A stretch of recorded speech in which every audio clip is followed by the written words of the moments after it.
자, 이번 시간에는 저희가 대부넷 어소시에이션 모듈 6 애플리케이션 디플로이 앤 시큐리티에 대해서 알아보도록 하겠습니다.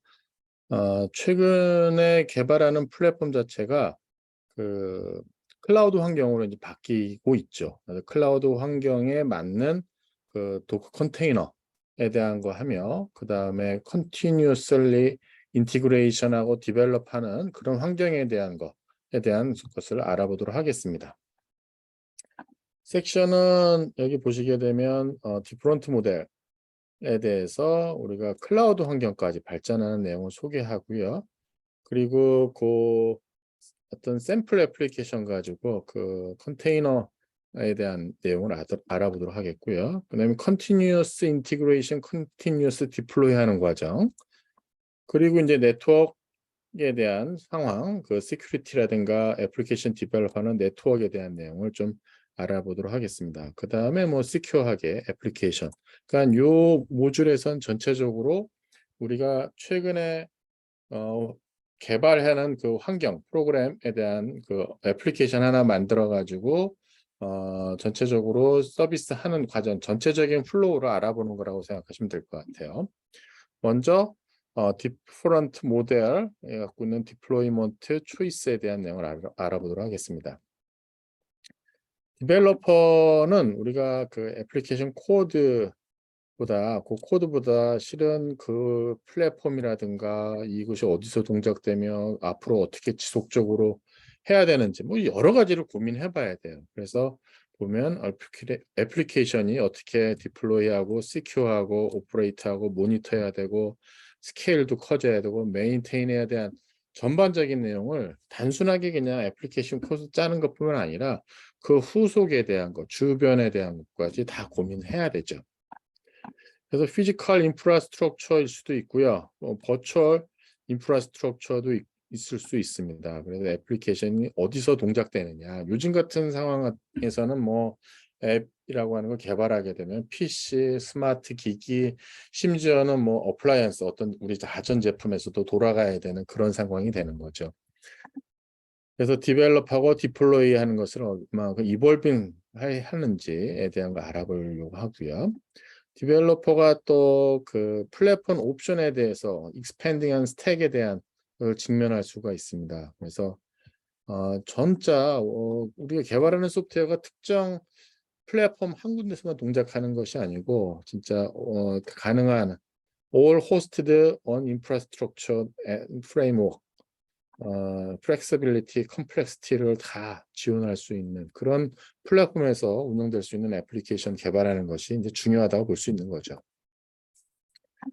자, 디플로이하는 그 환경에 대한 걸 보게 되면 우리가 코드 하나 딱 만든다. 그리고 이 코드가 유저한테 전달될 때까지 얘가 어떤 과정을 거치는지 하면은 그 어떤 퀄리티하고 릴라이빌리티에 대한 거를 다 확인을 해야 되겠죠. 그래서 셀프 컨테인 미믹 얼티메이트 인바이러먼트, 그러니까 궁극적인 그 환경에 대한 것도 얘가 여기서 동작할 거라는 과정에서 그 환경을 다 테스트 해봐야 되는 거죠. 그래서 네 가지 레벨의 스트럭처가 왔습니다. 디벨롭먼트 하는 과정, 테스팅 하는 과정, 스테이징 하는 과정, 프로덕션 하는 과정. 디벨롭 하는 과정은 진짜 코딩 하는 과정이죠.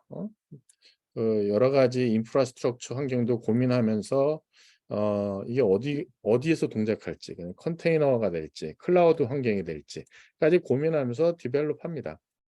그 다음에 그것이 정상적으로 동작하는지 테스팅을 해야 되겠죠. 그래서 궁극적으로 운영될 수 있는 인바이러먼트하고 거의 동일한 상황에서 테스트를 해야 되고요. 가능한 한 이제 스몰 스케일 할 수 있는지 또 고민을 해야 될 겁니다. 스케일러빌리티에 대한 거죠.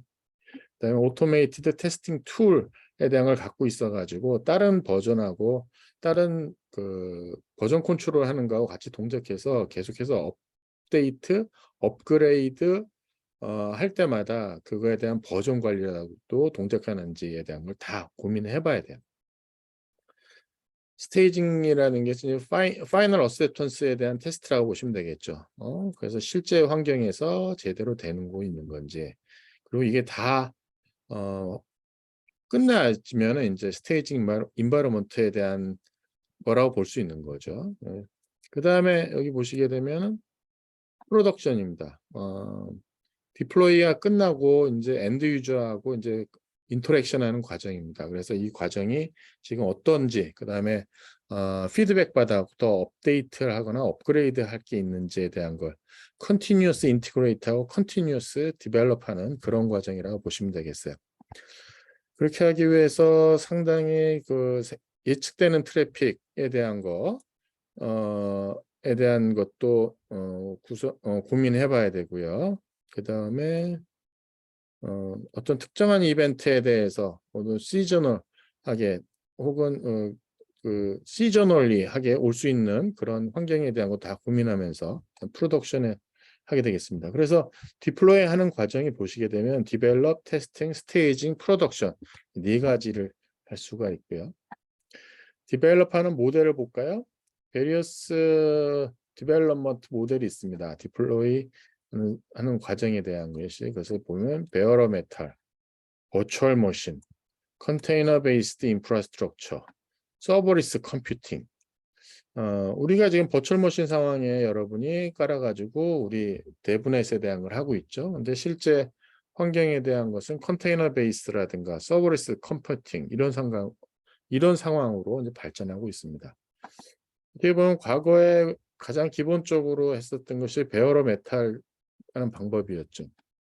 그냥 타깃 컴퓨터에다 직접 올리는 방법입니다. 그냥 타깃 컴퓨터에다가 필요한 걸 바로 올리는 거예요.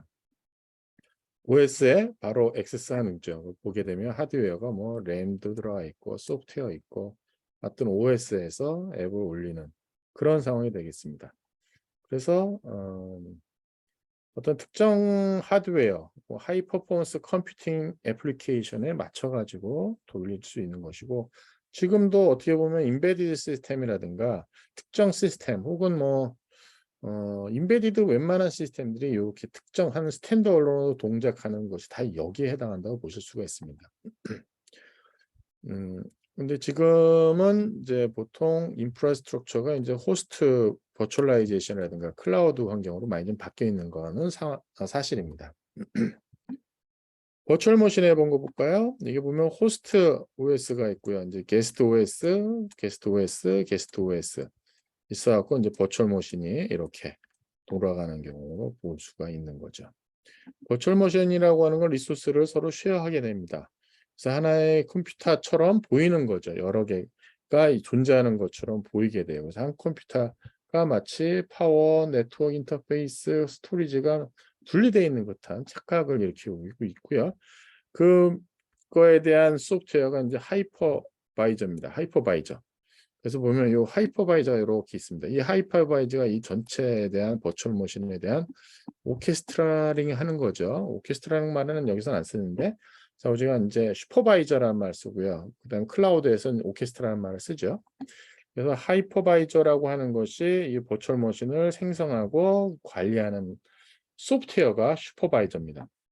버추얼 머신은 이 하이퍼바이저 위에서 돌아가고요.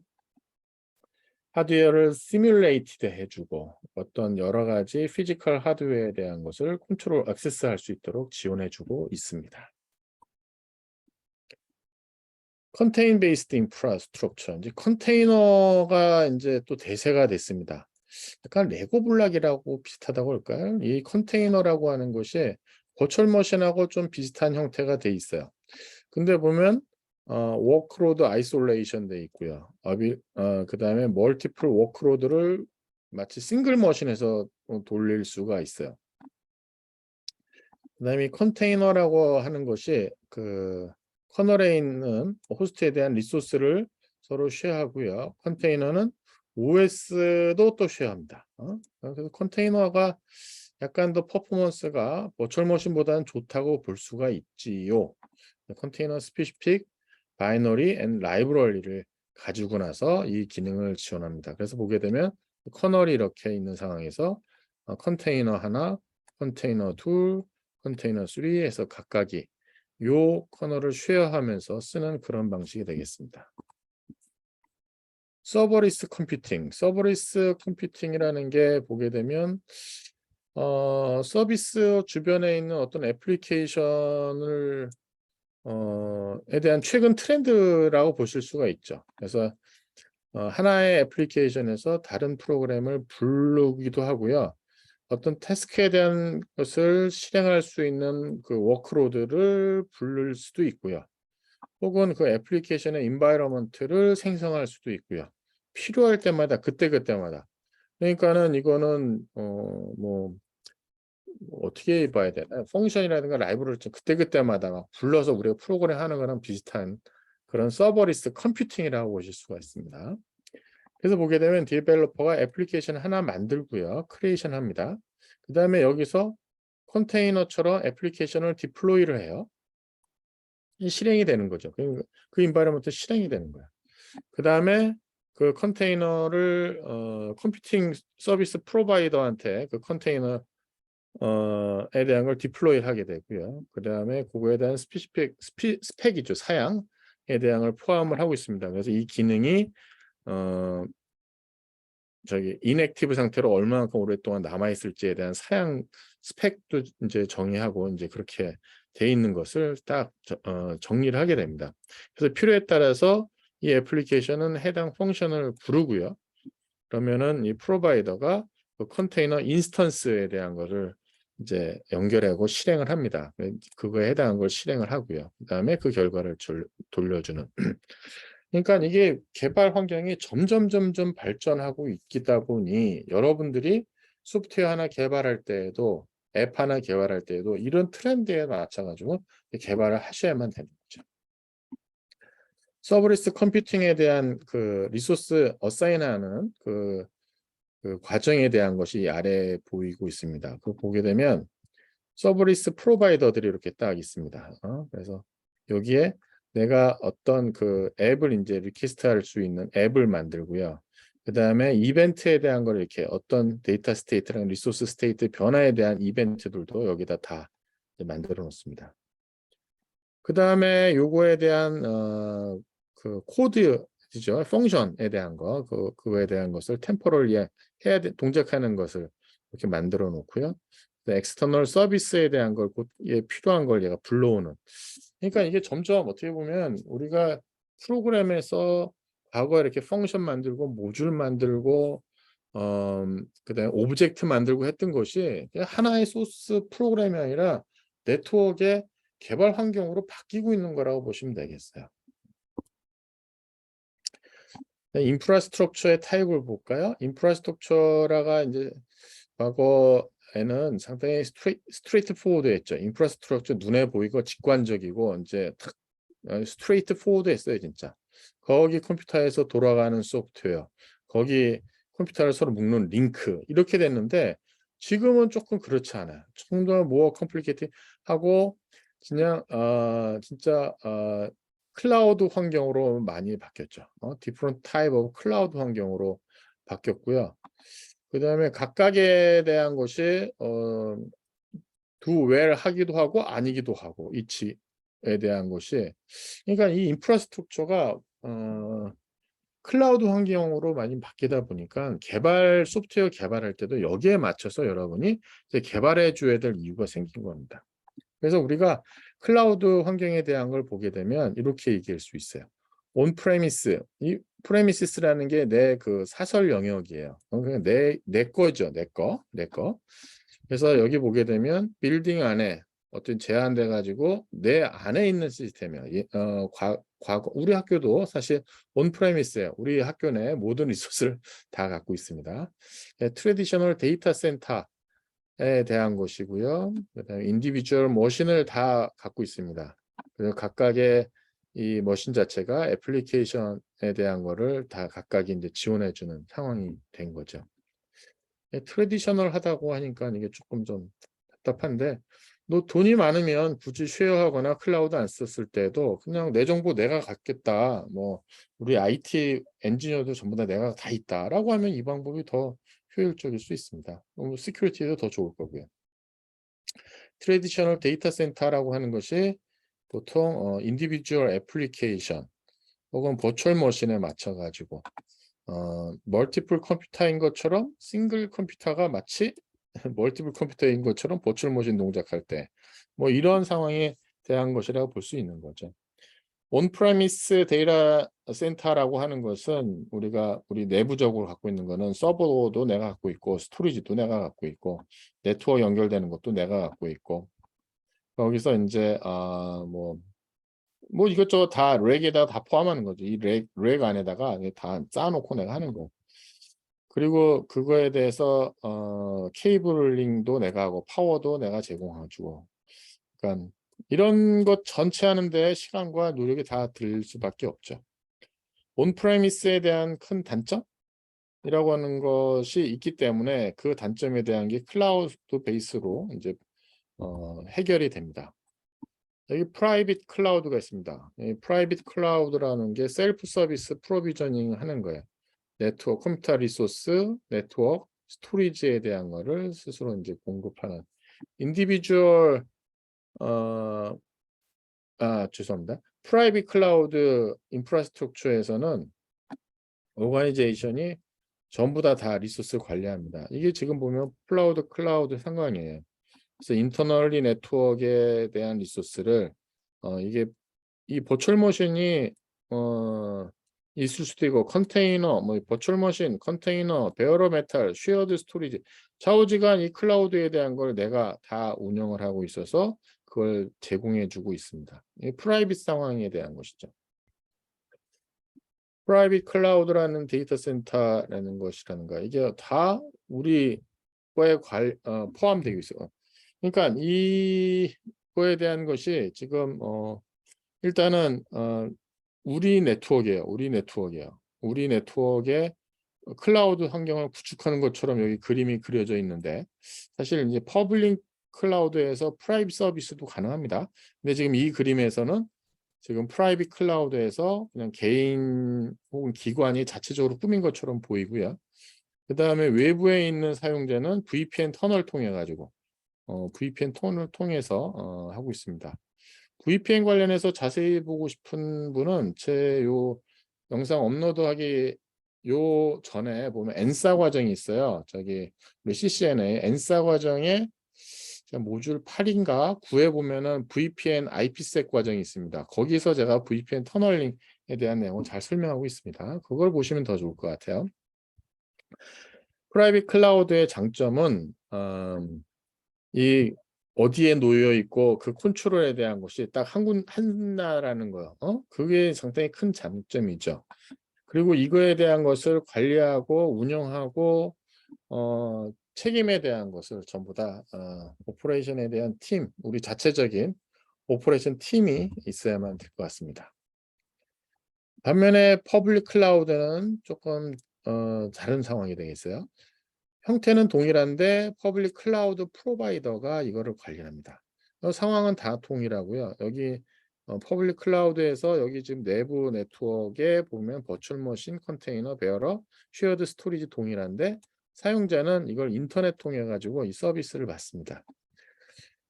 퍼블릭 클라우드 커스터머는 다른 조직하고 리소스를 쉐어하겠죠. 근데 그 쉐어한다는 사실은 모르지. 마치 내가 프라이빗하게 나만 스탠드얼론 쓴다고 착각을 하는 거죠. 근데 실은 그 안에 리소스는 서로 쉐어를 하게 됩니다. 여기 보게 되면 데디케이트하게 제공해 줄 수가 있어요. 퍼블릭 클라우드는 커스터머한테 데디케이트하게 제공해 줄 수도 있어요. 그러면 이제 완전 프라이빗하게 쓰는 거죠. 퍼블릭 클라우드를 가지게 되면은 오거나이제이션이 이 컨트롤에 대한 권한을 갖고 있지 않습니다. 제어에 대한 퍼블릭 클라우드는 어 그 유저가 요청할 때마다 그 로드에 대한 거를 거기다 업로드해 주거나 혹은 별로 안 쓴다 할 때는 다시 또 다운할 수도 있어요. 그러니까 스케일업, 스케일 다운을 필요에 따라서 트래픽이 뭐 많지 않네. 그러면 거기에 리소스를 이제 다시 빼올 수 있고요. 여기 많이 쓰네. 그럼 더 어사인해 줄 수 있고. 그게 퍼블릭 클라우드의 장점인 거죠. 퍼블릭 클라우드의 단점은 이제 노이지한 네이버, 옆집이 시끄러운 거죠. 그러니까 만약에 다른 사용자가 또 많은 트래픽을 쓰고 있으면 내가 그 피해를 받을 수가 있죠. 근데 그런 문제에 대한 걸 데디케이트하게 혹은 미니멈 밴드위스에 대한 계약을 하게 되면 미니멈 내가 보장받아요. 그러니까 뭐 그 미니멈 보장받으면서 맥시멈 받을 수 있는 거에 대한 게 옆집에 노이즈한 네이버 때문에 내가 못 쓸 수 있는 그런 단점은 있을 수 있습니다. 하이브리드라고 하니까 이거 퍼블릭하고 프라이빗을 합친 것 같아요. 그래서 보시게 되면 하이브리드는 브릿지 클라우드하고 퍼블릭 클라우드에 대한 브릿지에 대한 걸 쓰고 있고요. 하나의 애플리케이션을 쓰는데 양쪽에 대한 것을 동시에 쓰는. 그래서 보게 되면 사용자가 여기 있는데 인터넷 사용자가 있는데 우리 내부에 쓰는 것도 있고요. 그다음에 외부의 퍼블릭 클라우드 상황을 통해 가지고 이쪽을 통해 가지고 이제 서비스를 받는 것을 보실 수가 있습니다. 내부의 리소스뿐만 아니라 외부의 리소스를 추가적으로 쓸 수 있기 때문에 상당히 효율적으로 쓸 수가 있고요. 하나의 애플리케이션 안에서 여러 개에 대한 것 more than one 이상을 사용할 수가 있는 큰 장점을 갖고 있습니다. 이때 컨테이너 오케스트라, 그러니까 이 여기서는 이제 그 클라우드 환경에서는 이 오케스트라라고 하는 것 자체가 이런 그 쓰면서 그거에 대한 효율적인 관리에 대한 것을 이제 조율을 합니다. 조율을 하는 게 오케스트라가 되겠습니다. 엣지 클라우드.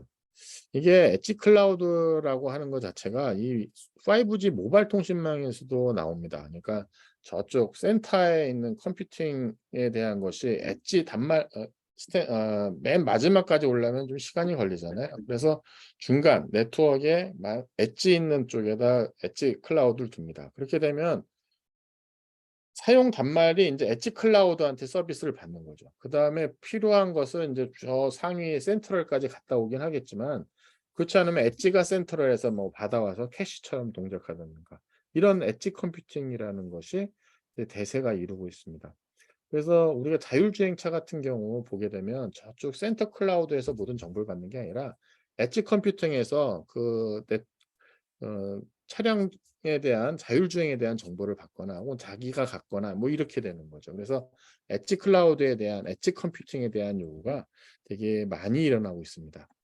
엣지 클라우드라는 것이 이제 IoT 상황에 대한 거. 왜 IoT 같은 경우도 트래픽이 많이 발생을 하는데 그 다 센터로 가기는 어렵잖아요.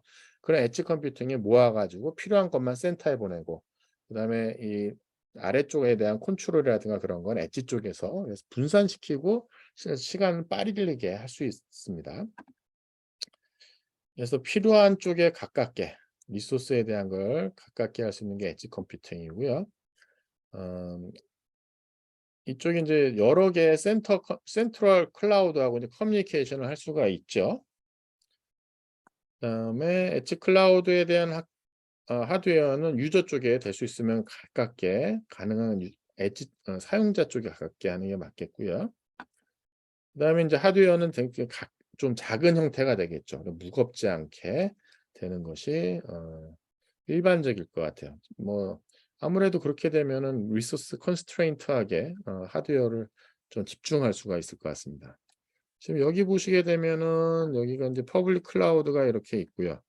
그다음에 엣지 클라우드가 이렇게 양쪽에 있는 상황에서 이쪽에 있는 사용자 측면에서 이쪽에 센터 쪽에서 받는 것보다 이쪽에 있는 엣지 쪽에서 받게 되면 어떻게 되겠어요? 리스폰스가 훨씬 더 빠르겠죠. 그러니까 더 자율주행이라든가 이렇게 실시간적으로 요구할 때 혹은 트래픽이 너무 많아 가지고 센터 쪽으로 가게 되면 트래픽이 몰리는 거를 좀 이렇게 필터링할 때 그때가 인제 엣지 클라우드가 인제 쓰이게 될 겁니다. 자 그다음은 저희가 그 샘플 애플리케이션을 가지고 크리에이션하고 디플로이하는 한 예를 보도록 하겠습니다. 그래서 여기는 인제 도커 컨테이너 이 도커에 대한 거를 할 텐데 이게 보통 그 우리가 그 항만에서에 보게 되면 이 컨테이너를 쭉 갖고 있는 그 도커라고 하는 그거랑 비슷하다고 보시면 될 것 같아요. 최근에 인제 애플리케이션을 컨테이너나이즈 하는 것이 바로 인제 도커 컨테이너입니다. 도커 컨테이너. 컨테이너라고 하는 것은 어떤 것을 다 everything encapsulation 할 수 있는 게 인제 컨테이너예요. 모든 것은 다. 뭔가 할 때 전부 다. 그래서 이거에 대한 것을 만들어 놓고 필요할 때마다 그거를 불러 쓰는 거고요. 이 도커라고 하는 것은 어떤 거냐면은 이게 보면 이 컨테이너에 대한 걸 크리에이션하고 러닝할 수 있는 방법이 바로 이제 도커가 되겠습니다. 도커에 보면 어떤 포맷이 있습니다. 포맷. 이거 컨테이너에 대한 걸 크리에이션 할 수 있는 포맷이 있어요, 도커가. 그게 보면 네임스페이스가 먼저 정해져야 되고요. 컨트롤 그룹도 정하고요. 그다음에 유니언 파일 시스템이라고 하는 것을 정의합니다. 네임스페이스라고 하는 것은 컨테이너에 대한 파트를 디퍼런트 파트에 대한 걸 아이솔레이트 할 수 있는 것이 네임스페이스이고요. 컨트롤 그룹은 C 그룹이라고 하는 어 그 명령어를 쓰죠. 그 리눅스 컨셉인데 그거에 대한 것이 리소스에 대한 것을 제한해 가지고 "요쪽 그룹들끼리 쓸 수 있는 리소스는 무엇이야?"라고 C 그룹. 그 그룹에 속해 있는 사람을 사용할 수 있는 리소스는 이거야."라고 했을 때 그 그룹핑에 하는 것이고요. 요 유니언 파일 시스템에 대한 것이 인제 레이어 컨셉을 갖고 나서 리소스에 대한 거를 서로 연결해 주거나 그런 파일 시스템이라고 보시면 될 것 같아요. 도커 이미지라고 하는 것은 이제 리드 온리 파일이고요. 어 어떤 그 스테이트를 갖고 있지 않고 소스 코드를 갖고 있습니다. 그래서 보면은 여기 보면 소스 코드를 갖고 있고 라이브러리 갖고 있고 그 디펜던시에 필요한 거에 대한 것을 갖고 있는 리드 온리 파일이 이 도커 이미지입니다. 그다음에 도커 컨테이너라고 하는 것은 이 도커 이미지가 실행되는 인스턴스가 바로 도커 컨테이너입니다. 예, 그리고 인제 컨테이너를 크리에이션 했다는 것은 바로 그것을 크리에이션 하거나 그걸 쓸 수 있는 레포지토리로부터 그 템플릿에 대한 이미지를 갖고 왔다는 거죠. 어? 그러니까 이 컨테이너에 대한 거며 도커 컨테이너 결국은 다 파일 시스템에 대한 형태에 있는 어떤 스펙이라든가 그런 어 그 소스 코드라든가 쭉 써 있는 것이 그 실행이 되면 인스턴스가 되는 것이 인제 컨테이너고요. 그걸 실행했다는 얘기는 뭐냐면 그 템플릿에 대한 것을 이미지를 가져와 갔다는 거고 하나의 인스턴스를 만드는 과정이라고 보시면 될 것 같아요. 자, 여기 보게 되면 이렇게 있어요. 맨 처음에 타입 오브 이미지에 대한 건 유저가 만들어요. 여기 보면 docker build라는 게 있습니다. 그래서 기존에 있는 레포지토리에서 그 레지스트리라든가 레포지토리 어떤 보관소죠. 거기서부터 기존에 있는 이미지로부터 갖고 오는 거예요, 카피를. 그럼 얘가 딱 갖고 오게 되면 어떻게 됐어요? 음, 기존의 이미지에 대한 거를 갖고 오거나 혹은 뉴 이미지를 빌트해 가지고 만들거나 하는 것이 되겠죠. 그래서 여기 보면은 이미지에 대한 것을 만들면 그 이제 docker 컨테이너 create 하거나 docker run 해 갖고 그거에 대한 인스턴스를 인제 실행을 합니다. 그럼 데커 데몬이 이거에 대한 걸 체크하겠죠. 이 이미지에 대한 것이 기존에 있는 건지 아니 없으면은 레지스토리에서 인제 그걸 갖고 올 건지에 대한 거를 얘가 인제 실행을 합니다. 여기 보게 되면 어 리퀘스트 이미지가 docker 데몬에 있으면 인제 여기 보면 로컬에서 이렇게 갖고 오죠, 로컬에서. 그다음에 그렇지 않으면 어떻게 되겠습니까? 레지스트리 기존에 있는 데서 이미지에서 이제 가지고 오는. 그러니까 만약에 로컬 시스템에 있으면 로컬에서 자기가 그 이미지 갖고 오고요. 로컬에 없으면 레포지토리에 가 가지고 그거에 대한 이미지를 갖고 오게 됩니다. 그러고 난 다음에 인제 컨테이너를 인제 실행을 합니다. 그 이미지 만들어진 거에서 그렇게 도커런 이 도커런에서 실행한 거에 대한 것이 해서 인제 실행이 되겠죠. 그래서 인스턴스를 하나 만드는 과정이 되겠습니다. 도커 파일이라고 하는 것은 이 코드가 포함되어 있는 심플 텍스트 파일이에요.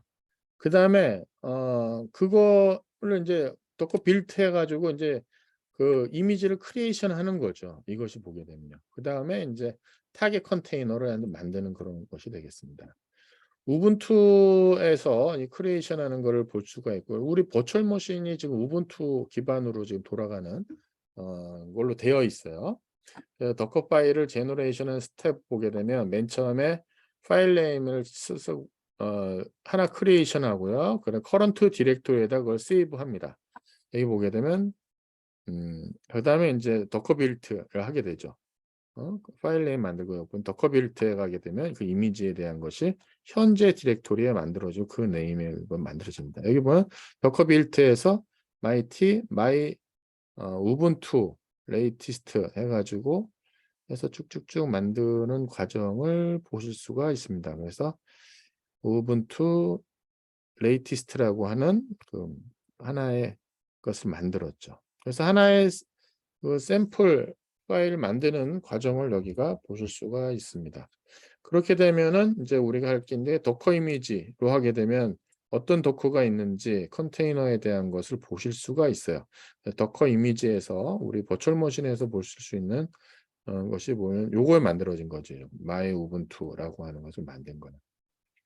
그다음에 홈 디렉토리에 대한 걸 언제 지금 뭐 어떤 상황인지에 대한 거를 LS를 해서 보실 수가 있고요. 그다음에 엑시트 하게 되면 그 컨테이너에 대한 것을 이제 벗어날 수가 있습니다. 그렇게 되면 버추얼 머신의 기존의 OS로 거기로 넘어갈 수가 있죠.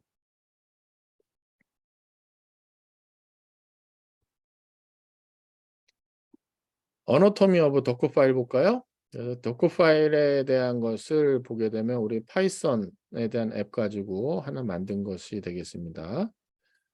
코맨드 from 코맨드에 대한 거 이게 이제 도커 이미지 안에서 파이썬 인스톨하는 코맨드고요. from 파이썬 이렇게 워크 dir 쓰면은 어느 디렉토리에 대한 것이 워킹 디렉토리를 쓸 건지 그래서 워크 dir에 대한 거 쓰고 있고요. 그 다음에 도커 카피를 어디로 옮길 건지 도커 파일을 여기 있는 쪽에서 이쪽으로 타겟으로 이게 소스이고요. 여기 이제 타겟이 되는 거죠. 음. 그 다음에 run 하게 되면 실행하게 되겠죠. pip install fresh 그래서 run에 대한 코맨드가 있고요. 그다음에 cmd 코맨드라는 것은 사용자가 액추얼 컨테이너에서 실행될 때 서버에서 시작되는 거를 지정하는 코맨드가 되겠습니다. 그래서 파이썬 하게 되면 여기 있는 것이 이제 지정되게 되는 것이고요. expose라고 하는 것은 포트 8080펀에 대한 거 가지고 할 때 그 포트 번호, 그 데커로 하여금 내가 어떤 포트 번호하고 그거에 대한 것을 실행하고 싶다 하고 했을 때 쓰는 것이 expose. 그래서 도크 파일에 이렇게 그 어떻게 실행돼야 되는 것이 쭉 설명되어 있는 거라고 보시면 되겠습니다. 그리고 도커에 대한 것은 이제 보통 캐시 안에 저장되어 있기 때문에 상당히 빠르고요. 도커는 빌트 커맨드 써가지고 그 이미지에 대한 것을 이제 만들게 됩니다. 그다음에 그 이미지가 생성이 되고요. 그다음에 도커는 각 스텝에 대해서 이제 도커 파일에 있는 그 스텝 바이 스텝으로 이제 진행이 되고 기본적인 베이스 이미지로 시작을 합니다. 그리고 만약에 이 베이스 이미지가 없다면 그거에 대한 걸 레지스트리에서 이제 갖고 오게 되겠죠. 디폴트로 도커 허브에 대한 쪽에서 갖고 오게 됩니다. 그래서 코맨드가 실행될 때마다 도커는 뉴 컨테이너에 대한 걸 크리에이션 하고요. 빌트 하고요.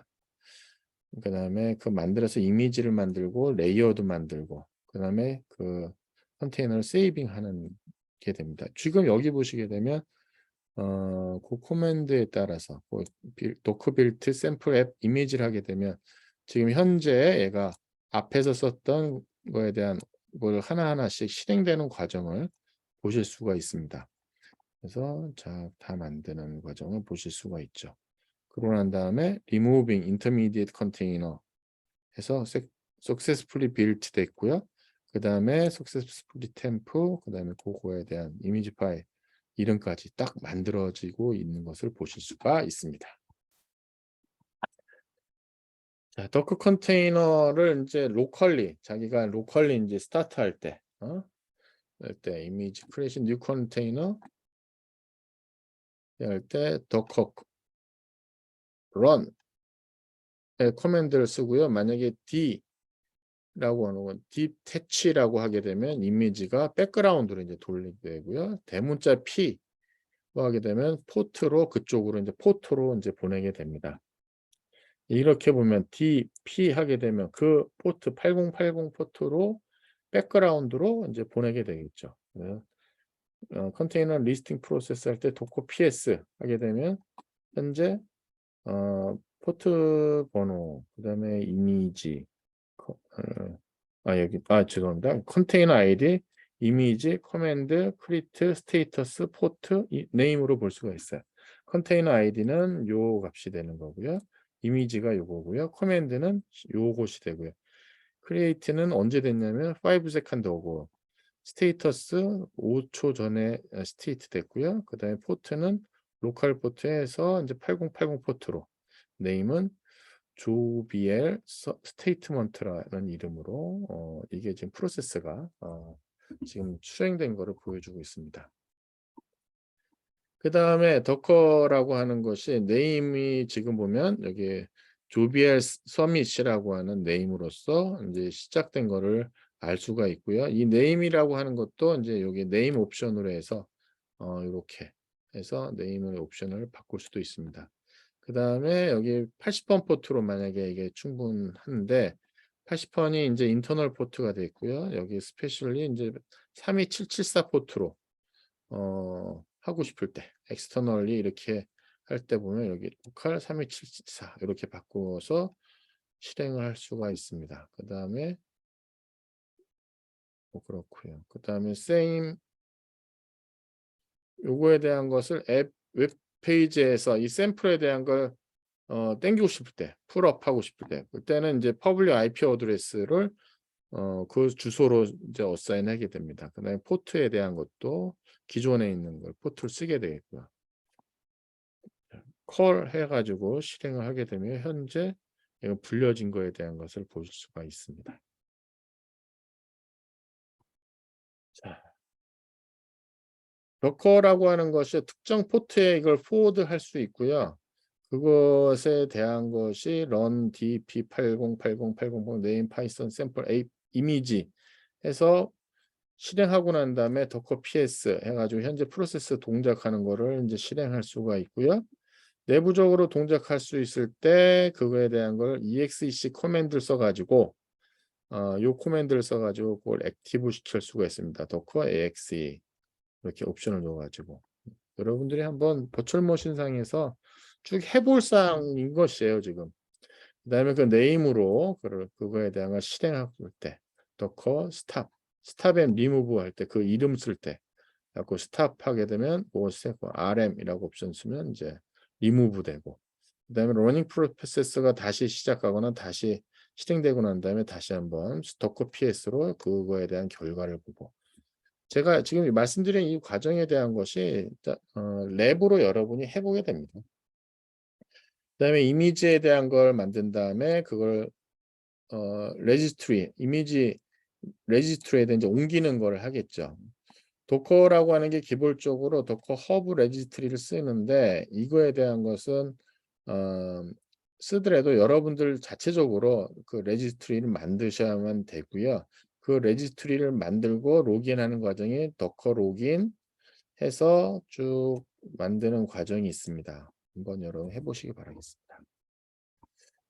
계속해서 그거네요. 커미트, 러닝 컨테이너, 도커 커미트 가지고 나서 하는 그런 과정이고요. 여기 코멘트 되게 되면 그다음에 도커 태그 하게 돼 가지고 그 이미지에 태그를 붙이는 그런 것이 있고요.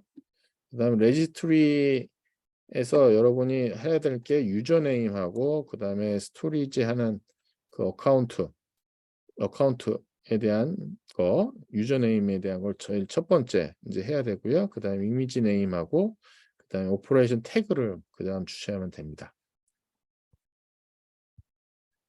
그다음에 이미지가 이제 레지스트리에서 푸시 할 준비가 다 돼 있으면 이제 푸시 하면 되겠죠. 그다음에 이게 제대로 잘 로컬리 저장되어 있는지 보기 위해서 도커 이미지 하게 보게 되면 여기 리퍼지토리 되어 있는 것을 보면 이게 들어간 거죠. 요거에 된 게 여기 대부분의 스튜던트 샘플 앱 해가지고 여기에 그것이 잘 저장되어 있는 것을 보실 수가 있습니다. 샘플 앱까지 같이 해서 여기 샘플 앱, 대분의 스튜던트의 샘플 앱 요거에 대한 것을 들어간 것을 여러분이 보실 수가 있습니다. 자, 그 다음에 이제 environment creation을 볼까요? 디벨롭먼트에 대한 environment라고 하는 것이 이게 디벨로퍼한테 상당히 편리한 면이죠. 이 환경 써가지고 이제 개발을 하게 되니까. 그래서 보시게 되면 이 연관되어 있는 프로덕션 인바이러먼트하고 매치를 해야 되겠고요. 디벨롭먼트 인바이러먼트라는 것은 어떤 그 여러 가지 툴로서 ID라고 그러죠. 우리가 인티그레이티드 디벨롭먼트 인바이러먼트 ID의 여러 가지 툴로서 구성되어 있습니다.